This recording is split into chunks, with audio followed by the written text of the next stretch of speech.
Hi everybody, here's some information on writing Project 2, the Researched Argument Essay.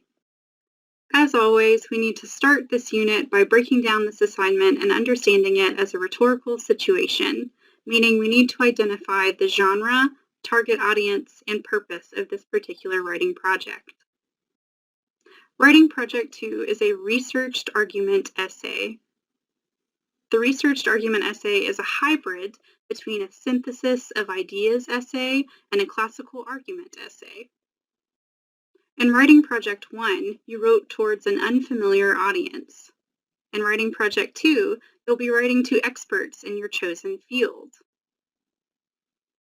As the name of this genre suggests, your purpose in a researched argument essay is twofold.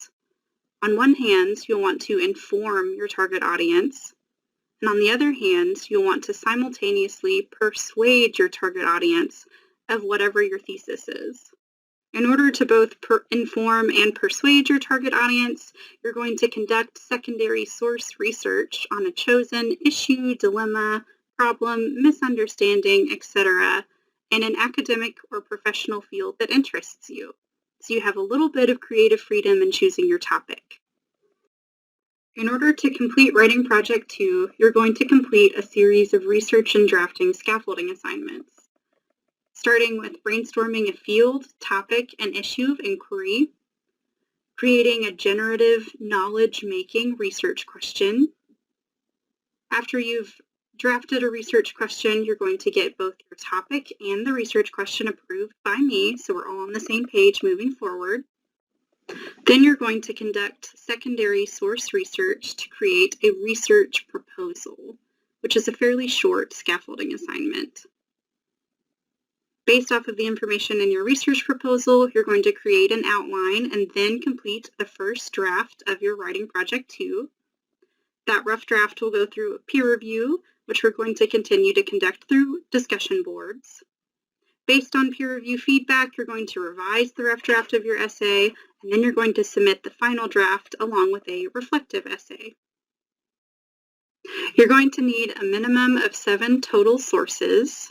At least 4 of those will need to be peer-reviewed scholarly sources, such as the kind of sources we find in journals or academic books. Additionally, you can have up to 3 sources written for a public or general audience. These kind of sources can be found on government or university websites, blogs, newspaper articles, among some other places too. And the goal of the researched argument essay is to put these voices in conversation with one another in order to propose a solution to your chosen problem, issue, dilemma, what have you. To get your secondary source research process going, you're going to complete the writing of a research proposal. I realize that some of you have perhaps never written a research proposal before, so ours is a pretty short one. Basically, this research proposal is made up of 3 subsections. You're going to write a short introduction, compile 4 sources of your choice into an annotated bibliography, and you're going to complete your research proposal with a very short paragraph that describes your research plan. All of these elements combined are only going to be between 500 to 700 words, depending on how far along you get in your research process. Here are some elements I'll be looking for in the final draft of your researched argument essay. First, you're going to need to identify an existing problem in a scholarly conversation. Then you're going to describe and explain that problem to your audience. And finally, you're going to propose a solution to the problem that you've identified. Your proposed solution may either be one that you develop on your own or one that appears to be the best solution of those proposed by experts in the field. So if in your research process you come across an existing proposed solution that you think is really the best option for whatever issue that you've chosen, you are welcome to bandwagon that idea and support the ideas that someone else has come up with. Alternatively, if you think that you want to brainstorm and look outside the box to come up with your own solution, you're welcome to do that as well. However, you will also need to explain why this problem matters to the people in your field, to the general public, or to any other specific group of people. Basically, you're going to want to answer the question Okay, so if this problem exists, why is a solution important and why should the community at large care? Your final draft should be between 2,250 and 2,500 words. And this minimum is not including the research proposal, the works cited, or any visuals that you might choose to include in your final draft. Just like Writing Project 1, Writing Project 2 should be formatted in the 8th edition of the Modern Language Association format. Also similar to Writing Project 1, you're going to submit the final draft of Writing Project 2 with a 500-word reflective essay. And here are some prompts that you can respond to in that reflective essay. I recommend that you explain your Writing Project 2 as a rhetorical situation. Describe the genre, target audience, and purpose of your paper. You can also address some differences in the rhetorical situation of your Writing Project 1 and the rhetorical situation of your Writing Project 2. Additionally, what did you struggle with during the writing of this paper? Were there any stages easier or more enjoyable than perhaps you expected?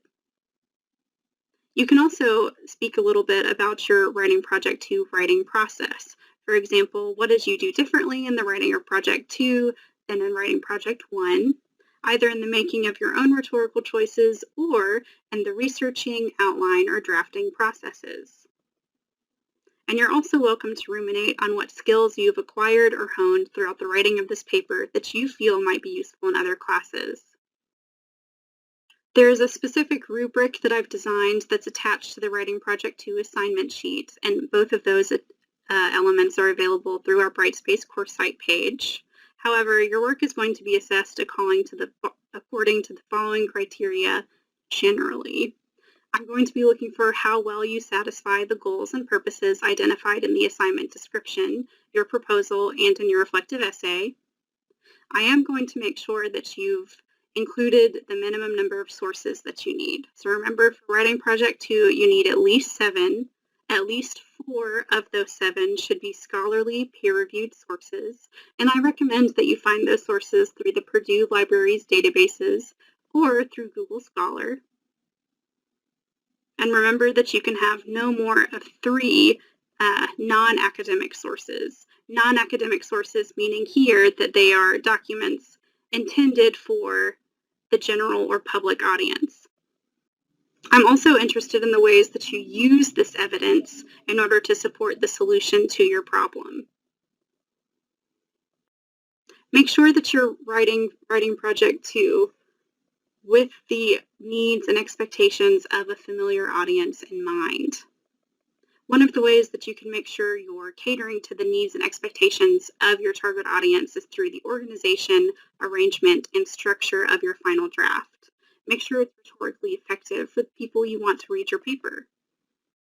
Your reflection should also effectively explain your writing process and your own rhetorical choices. And last but not least, I do want to make sure that you're demonstrating an understanding of MLA format, revision, proofreading, all of those things we talked about in Writing Project 1.